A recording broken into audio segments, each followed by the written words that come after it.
Hi, welcome back to No Equal YouTube channel. Basically this whole week kita orang dapat peluang untuk shoot these 4 JDM Legends, Honda NSX, Nissan Skyline Altitude GTR, Toyota Supra and Mazda RX-7. So di kesempatan ini kita nak share macam mana teknik yang kita orang panggil light painting, and basically this video will be about behind the scene of how we produce our light painting photos. So the equipment yang kita orang pakai untuk light painting ni, number one equipment yang korang kena ada is the camera itself, which is here. We use Sony cameras. You guys need tripod because kita akan menggunakan teknik what we call long exposure shot. So basically kita akan buat 10 to 20 second exposure shot. So wajib ada tripod. Tripod tu and wajib stabil. Kita orang terlupa bawa tripod foto, tapi ada tripod video pun boleh. Janji kamera tu kena stay stable all the time. Then the next equipment yang wajib ada is LED light. LED light ni adalah punca lighting tu lah basically, untuk kita buat light painting gambar kita ni nanti. And the last equipment is optional, what we call voice operated assistant. So this is our voice operated assistant, Chua. Saya tiang lampu. So and this is the driver lah yang akan tolong alih-alihkan kereta. Bang, saya ada question. LED bar tu dia ada macam setting ke? Berapa hertz, takut nanti flickering kan dalam video macam mana? Kita shoot foto bang, bukan video hari ni. So okay, kita akan start shooting shortly. Nanti kita akan tunjuk jugalah macam mana kita edit dekat PC kita, how to produce the final output. Okay. White balance aku nak custom. Mana light balance yang ni ya? Aku tu make up. Our first step untuk buat light paint ni, usually kita akan ambil satu gambar without lighting at all. That is what we call base plate. So base plate dia, kita tengok kamera tunjuk sini. So this is basically our base plate. Base plate ni macam ni pun dah kira properly exposed, but during light painting nanti kita akan underexpose sebab kita nak expose kereta-kereta tu menggunakan LED light, so that dia lagi clean lampu. Saya nak celah. So biasa kalau saya buat light painting kan, so normally shutter speed setting yang kita pakai wajib manual exposure setting, so that kita boleh fully control the amount of light yang akan di expose ke sensor kamera. Depends on the surrounding punya lighting lah. Kalau betul pitch dark, then aperture kita boleh buka luas sikit so that lagi senang lampu nak masuk. But right now it's not really pitch dark. Kita ada lampu sekeliling daripada lampu jalan, lampu building belakang tu. So aperture kita boleh kecilkan sikit, so that gambar tu lagi sharp lah from front to back. Shutter speed normally we set at 10 second, so that our voice operated assistant ada masa untuk jalan lah alongside and around the car. Okay, so kita test first shot macam mana. Okay, macam mana nak set timer. Go.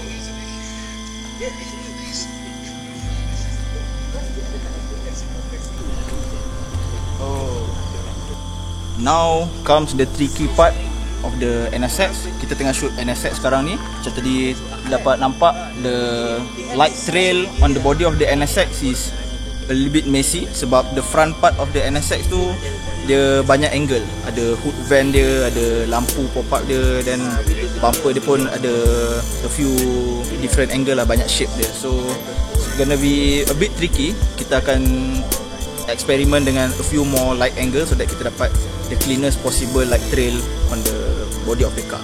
Okay, much cleaner line compared to before this, but still a bit messy. Atau instead of pegang macam ni, pegang sama. Sorry, my voice activated assistant is way smarter than me.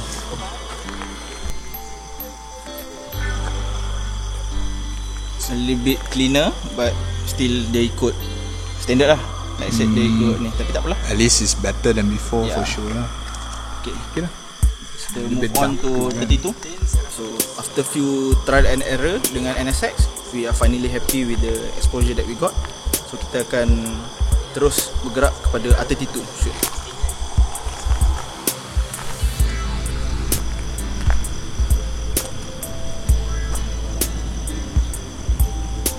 Macam tadi a little bit overexposed.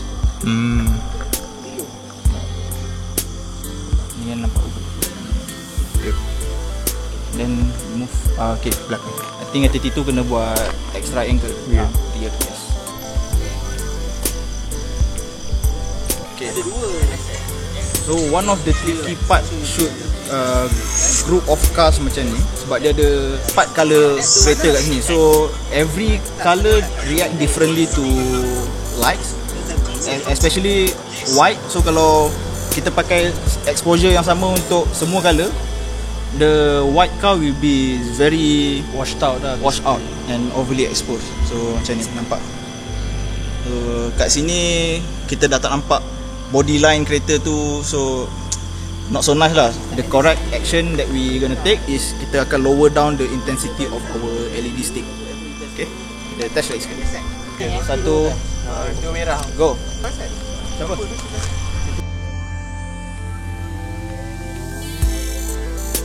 RX-7 I think you can do 75% full power, boleh?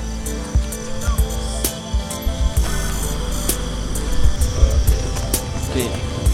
When you change the angle of the LED, the light trail will change its behavior also.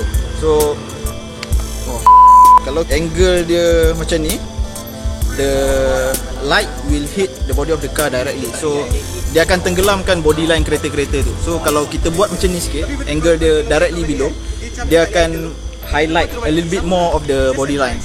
Full power pun tak apa dah.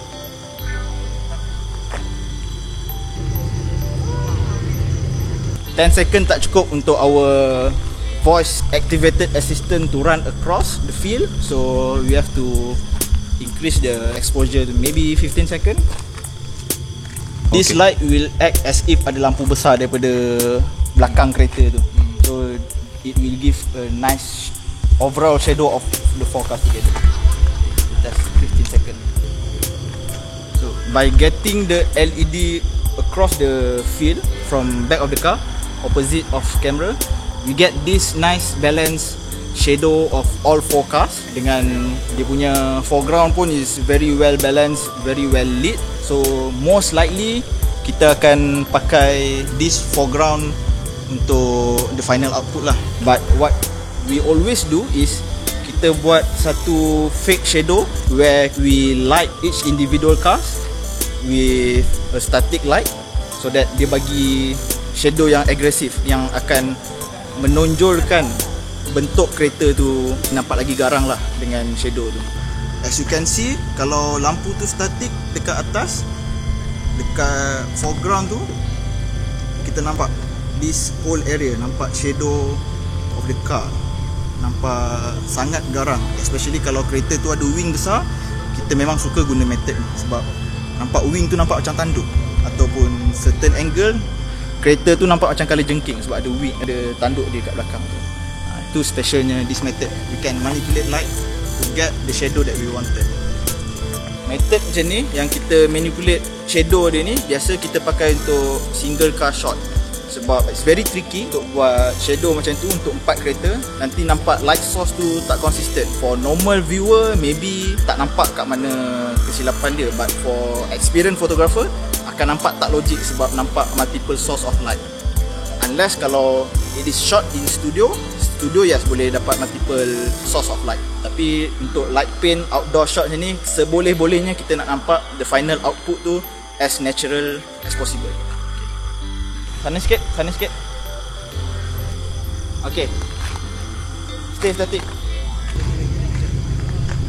With this method, nampak shadow tu lagi garang, lagi obvious. So tak adalah nampak foreground tu kosong sangat. Nampak like this, yes. Especially the RX-7 nampak sikit-sikit dia punya wing.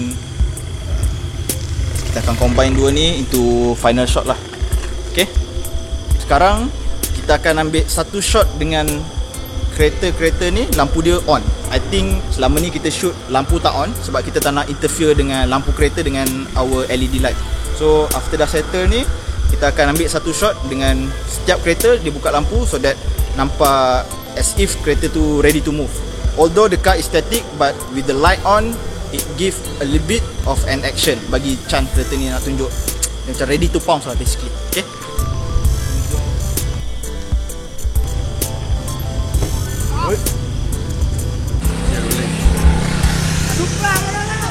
So that was the last shot for the last exposure for the group shot. I think kita ada 1, 2, 3, 4, 13, 14. Okay, roughly untuk group shot alone kita ada 20 shot, in which dalam editing nanti kita akan combine lah. We will take bits by bits, then kita akan combine to make the final output. Okay.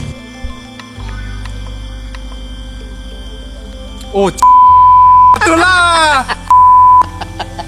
So, okay, in between ni kita nak cerita sikit pasal kita punya light stick ni. Kita pakai brand Yongnuo, model Yongnuo 360. Model ni dekat market harga dia dalam 300, 350. It's not that expensive. Dia punya battery pula, dia pakai battery Sony, I forgot which model of Sony battery, tapi it's very universal.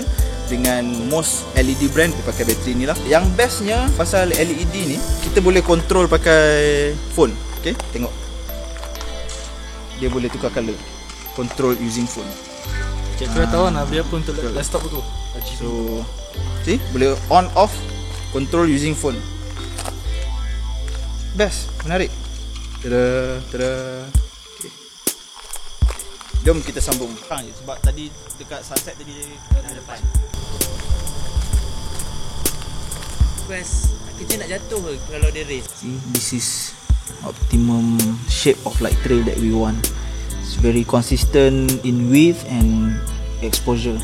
Okay, settle sudah semua shot yang kita perlukan untuk buat light painting. Roughly malam ni kita buat 40 to 50 exposure just to produce 5 gambar. On average, satu gambar light painting tu kita dalam 5 to 10 exposure lah. Alright, jom kita edit gambar.